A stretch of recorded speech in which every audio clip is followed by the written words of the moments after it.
Tiga penumpang tewas akibat mobil yang ditumpangi menabrak truk di ruas tol Semarang-Batang kilometer 353B, tepatnya di Desa Bakalan, Batang, Jawa Tengah pada pagi tadi. Penyebab kecelakaan diduga karena sopir mengantuk.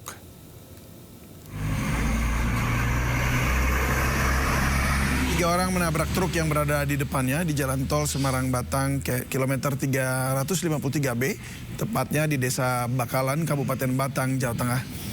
Akibatnya tiga penumpang mobil tewas di lokasi kejadian. Truk tersebut langsung kabur dan masih diburu polisi. Setelah menabrak truk, mobil kembali ditabrak dari belakang oleh truk box. Ketiga korban sedianya hendak kembali ke kampung halaman di Pemalang, Jawa Tengah, usai perjalanan bisnis konveksi di Bali. Polisi menduga kecelakaan akibat pengemudi mobil tidak konsentrasi atau mengantuk hingga menabrak bagian belakang truk. Tiga jenazah korban dibawa ke RSUD Batang. Tiga korban, pengendara Pajero dengan nopol G 1392WD di KM 353 jalur Bandung, jalur B.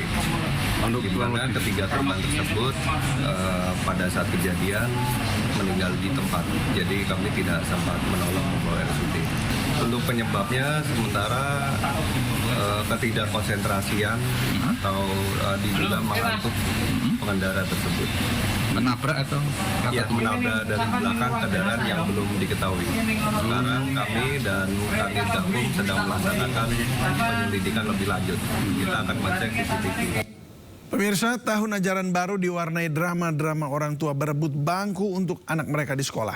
Di Bogor, orang tua menerobos kebun warga demi masuk ruang kelas karena pagar sekolah masih digembok.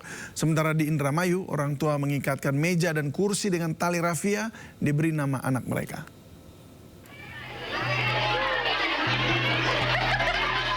Siswa dan orang tua antusias menyambut hari pertama masuk sekolah. Sejak subuh, para siswa dan orang tua ini sudah mendatangi sekolah SDN Babakan 2, Kecamatan Tenjo, Kabupaten Bogor, Jawa Barat pada Senin pagi.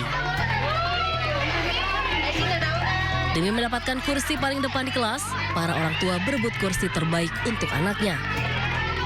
Tak jarang mereka harus memutar arah jalan ke kebun warga untuk masuk ke sekolah, lantaran pintu gerbang masih digembok. Di Kabupaten Indramayu, Jawa Barat, puluhan orang tua murid juga berebut barisan bangku paling depan. Meski dalam kondisi gerbang sekolah masih terkunci, puluhan orang tua siswa ini rela menunggu di gerbang sekolah SD Negeri 4 Kedokan Agung, Kecamatan Kedokan Bunder, Kabupaten Indramayu. Sontak usai gerbang sekolah dibuka, para siswa dan orang tua siswa ini langsung berlarian memasuki ruang kelas berebut dengan para orang tua lainnya. Agar tak direbut, kursi dan meja diikat dengan tali rafia dan ditempelkan nama. Sejumlah siswa sekolah SDN Tegal Besari 3 Jember, Jawa Timur berlarian untuk masuk ke kelas.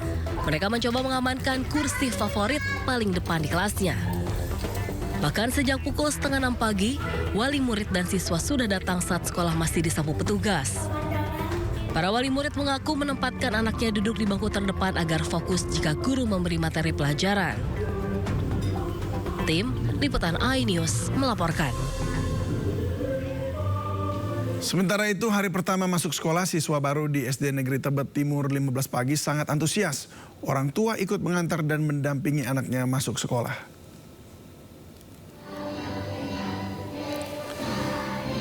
Siswa dan orang tua mengikuti apel di halaman SD Negeri Tebet Timur 15 pagi. Di sela acara, siswa mengikuti masa pengenalan lingkungan sekolah atau MPLS dengan berbagai kegiatan. Mulai dari bernyanyi hingga memecahkan balon. Bagi siswa kelas 1 SD, wajib menjalani masa MPLS selama 4 hari, mulai Senin hingga Kamis. Terakhir hari Jumat, 64 siswa. Anak tidak masuk jalur domisili, ratusan warga Pamulang menggeruduk SMA Negeri 3 Tangerang Selatan, Banten.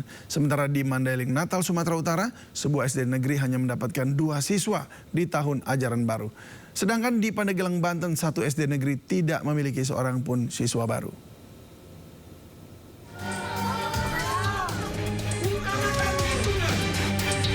Ratusan warga berorasi dan membawa spanduk tuntutan dan menggeruduk SMA Negeri 3 Tangerang Selatan, Banten.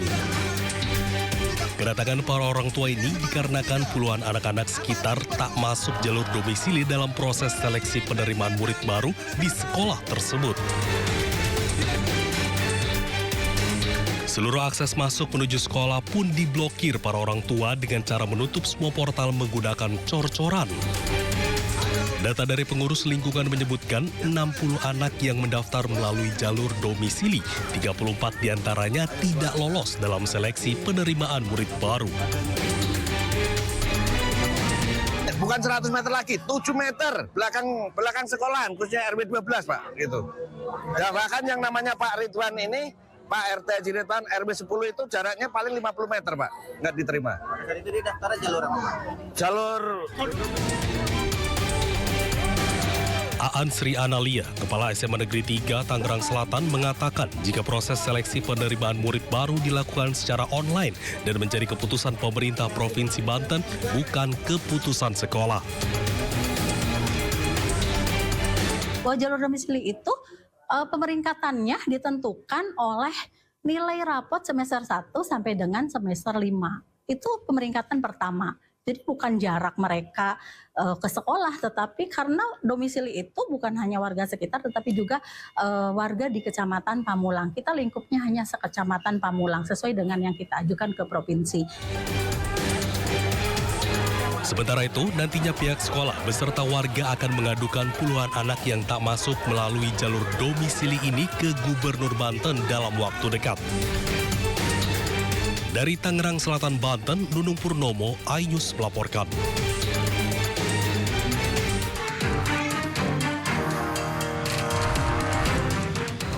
SD Negeri 077 Panjabungan Mandailing Natal Sumatera Utara tahun ini hanya kebagian 2 siswa baru. Padahal masa tahun ajaran baru segera dimulai Senin pekan depan. Setiap tahun sekolah ini selalu kekurangan siswa baru akibat kurangnya fasilitas sekolah. Salah satunya yakni ketiadaan toilet di sekolah hingga membuat para orang tua enggan menyekolahkan anak-anaknya di sekolah ini. Akibat terus menurunnya jumlah siswa baru di sekolah ini membuat jumlah total siswanya hanya sekitar 60 orang mulai dari kelas 1 hingga kelas 6. Karena fasilitas sekolah kurang Pak. Oh, artinya nggak diminati lagi ya? Kurang diminati ya? Maksudnya WC-nya nggak ada Pak. WC dulu, WC-nya nggak ada. Jadi anak-anak kalau mau buang air kecil atau buang air besar harus ke sungai sana Pak. Makanya orang tua nggak membolehkan ke sini sekolah. Kalau udah muridnya segini sedikit tuh gimana Bu jadinya dampak ke kita gitu? Gairah mengajar itu kurang Pak. Bahkan sebuah sekolah dasar negeri di Kabupaten Pandeglang, Banten justru tak memiliki siswa baru yang mendaftar. Akibatnya, suasana ruangan kelas 1 di Sekolah Dasar Negeri Karaton 5, Kabupaten Pandeglang, Banten, kosong, tak ada satupun siswa baru. Bahkan dari kelas 2 hingga kelas 6 hanya diisi oleh sebanyak 36 orang siswa saja. Minimnya siswa karena adanya informasi jika sekolah akan ditutup dan kondisi sekolah yang dinilai tidak layak. Dari SD Karaton 5, untuk tahun ajaran baru tahun 2005-2026 ini belum menerima siswa baru. Dikarenakan mungkin masyarakat mendengar bahwa SD Karaton 5 ini beberapa tahun yang lalu akan di-merger. Tapi pas kesini mendengar lagi masyarakat karena tidak jadi. Tapi akhirnya masyarakat sempat melihat ke sini kondisi sekolah ini yang seperti sekarang ini ya, kondisinya sangat memprihatinkan. Pihak sekolah pun berharap ada perhatian khusus dari pemerintah setempat agar sekolah mereka kembali diminati para orang tua siswa. Tim Liputan iNews melaporkan.